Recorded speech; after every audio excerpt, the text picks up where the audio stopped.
Hey, and how you doing, folks? Yours truly, Randy Rand here for another brief rant. Recently I came across two articles, and I want to briefly talk to you about them. The first article is entitled "Whites Have Huge Wealth Over Blacks, but Don't Know It." And the author of the article is Emily Badger. She's from the New York Times. And basically, what she was saying in this article is just that, whites have a huge uh, advantage over blacks in today's society, or at least here in the United States. Now, why should we be keeping score? Well, that's a good question, especially when, as it says here in the article, uh, black families in America earn just $57.30 for every $100 in income earned by white families, according to the Census Bureau current population survey. For every $100 in white family wealth, black families hold just $5.04. And that's astonishing. That is downright dumbfounding when you hear and see the financial breakdown like that for black families and white families. But I believe it. I believe it, and I have my reasons. I have my reasons. Uh, but again, that is just quite astounding. And sometimes it's a bit hard to take when I hear many of my white friends say that people are taking advantage of the system. They're not working. They're depending on handouts and so forth and so on, which is a age-old argument that I think has been around for too long, quite too long. And she goes on to say in the article that a lot of this uh, a lot of this thinking that minorities and immigrants and what are trying to get over on the system. She goes on to mention in the article that there's not a lot of communication between the different races, different groups of people. You know, how can you know what's going on with me if you're not experiencing it yourself? You know, uh, and again, not to say I need to make my business, everybody's business. I'm not saying for anyone to do that, but there's a large disconnect, huge disconnect, when it comes to experiences of black people and experiences of white people. We don't know what each other is going through. We don't know the challenges that each other's facing. I know, speaking as an African American male, I see white people having the wow. I see a lot of Lexus and Mercedes Benzes, trucks, SUVs living in neighborhoods that I'll never live in. And I don't mean to, you know, speak against my future or what, but I mean, God, and I look at it, and these people have kids. They're living in these neighborhoods where the taxes they pay is more than I make in a year. Don't tell anybody I said that. But at any rate, there's not a lot of communication going on. And speaking as an African American male, I see that white people have the lion's share of resources, of networks, of access uh, to many decision makers, whether it comes to employment or you know garnering loans and opportunities, and I see them with the lion's share. I'm just going to come out and say it. All right, I don't see that happening for black folks too much. That's a story we can have on another day, certainly. She even goes on to say that it's not even fair for college educated blacks. She says, we're inclined as well to believe that society is fairer than it really is. The reality that it's not, that even college educated black workers earn about 20% less than college-educated white ones. Again, she's speaking to the unequal, you know, in my opinion anyway, in what she's speaking about there in the article, the unequal access, the unfair access that many whites have over blacks, which is resulting in whites having a huge financial advantage over blacks. Now, I'm not begrudging anyone that works hard and earns and finds themselves in a very good position. Good, absolutely. There is nothing wrong with that. I don't care if you're white, black, or otherwise. But there's such a huge uh, discrepancy, such a mass difference, in the financial inequality that something has to be said about it. Not only that, something has to be done. So I'm going to leave you with the link to the article. I suggest that you read it. I really suggest that you read it. And the next article that I came across, which was quite blistering, um, it was quite the blistering article, and it's entitled "What Working Class and Poor White People Need to Understand About Rich White People."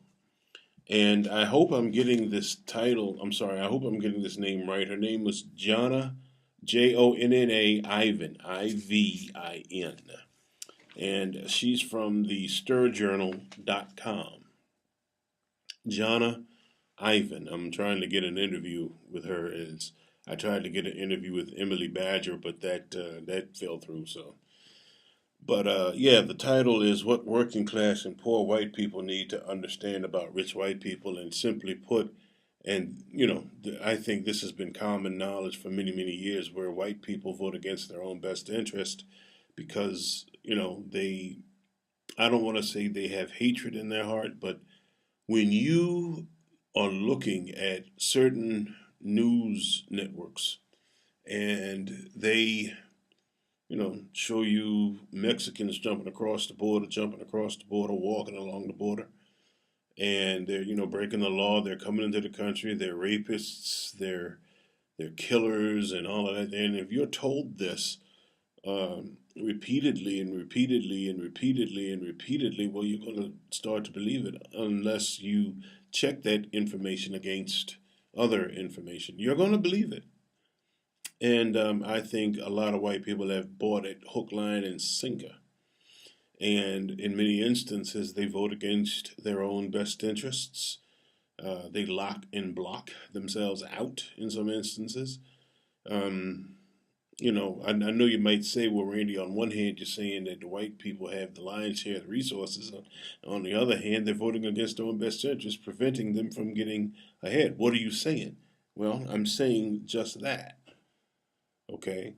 Um, it's all out of, I don't want to say hatred because, when you hate, you lose. But a lot of white people are losing.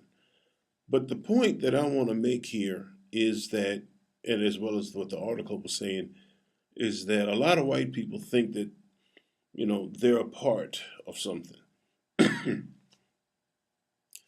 I wouldn't say that they're racist, but they believe that they're on the same footing as the super rich. All right. In the first article, she says that rich people do not care about you. And she says, no, I'm not talking about your cousin who drives a Mercedes, has his own business, and always picks up the tab when you go out for beers. I'm talking about the super rich people, the Walton family, the Koch brothers, and yes, the Trumps. I'm talking about the people who continue to make money off the backs of the poor white, convincing those same people to remain loyal no matter what. But the truth is, they are never going to share or trickle down their money to you, regardless of how white you are, how loyal you are, or how much you support their companies or their politicians. That's the point that I really want to stick to because, again, a lot of white people vote against their own best interests. They vote to their own to their own detriment because they've bought into the messaging set out by, the super rich, and they use that to divide us. Okay, and to tell you the truth, we have more similarities than we care to admit. All right. She also goes on in the article to say and mention that they don't want us to get together. The blacks and the whites, or the poor people to get together. They don't want that, and that's true, because if they do, oops, uh-oh. She goes on to mention about one of the myths that you know poor people have bought into the notion that unions are bad. Well, nothing is perfect, certainly. There's no utopia anywhere, but I think unions, for the most part, worked for and to the benefit of poor people. You have bargaining, collective bargaining rights. You can advocate for yourself and your coworkers. But there's been so much messaging against unions, uh, that people don't believe in unions anymore. And there are some issues that unions have that need to be straightened out, absolutely. But I think the thought of strengthening unions needs to be taken a look at, to tell you the truth. Um, she also talks about job creation. What is job creation? What is not job creation? And finally, she goes on to talk about how black and brown people and immigrants are not white people's worst enemy. Rich white people are. And I mean super rich white people. The ones who call the shots, who pull the strings, who have the authority, who have the power. Okay, it's not black folks. And I've always said that. Black folks haven't really done anything in America that warrants what they go through on a daily basis. Okay? I'm not saying we're perfect. God knows we're not. Yeah, we commit crimes. Everybody commit crimes. But none like black people. Shot dead in the streets without a weapon, not as much as a butter knife. Right? And they're shot 45 times. You know, there was a story that I couldn't believe it. But there was a story that I saw where a black man was cooking on the grill in his own backyard. And you know how the smell of the grill gets. Oh, I love it. I just can't get enough of it. But you know how the smell of the cooked food, goes in the air and whatever. Well, this black man was cooking on the grill there in his yard, and there was a white gentleman that came. He was from the city, stating that there had been complaints that there's smell of charcoal and grill and food and whatever, and he wanted him to shut it down. I couldn't read the rest of the story, to tell you the truth. But anyway, I digress. I digress. Um, this is a great article. And again, it's entitled "What Working Class and Poor White People Need to Understand About Rich White People." And excuse me. And they say that the truth hurts. Indeed, it does. It hurts me. A lot of truth I don't want to hear or see or even admit to. But um, it's a great article. It is a great article, and I strongly recommend that you read it and share it. Share it with your friends, family, whomever you might think would be interested. And you know that's about it. Read the articles, and those of you that are watching this video, thank you. And please feel free. Please feel free to reach out to me and let me know what you think, what you have to add to the conversation. Keep it clean, and maybe we can get together and we can talk about it. You can come on the show and we can talk about it, because that's what it's going to take here. People talking. There are people in my Facebook feeds that are vehement. Uh, that they don't agree with my point of view. Okay, that's cool. I don't agree with yours either. Doesn't mean I don't like you. Doesn't mean I can't talk to you. Doesn't mean we can't get together and communicate. And I guarantee by the time we've finished talking, we will have discovered that there's more that we have in common than we have differences. This is yours truly, Randee Rand, and thank you for the time.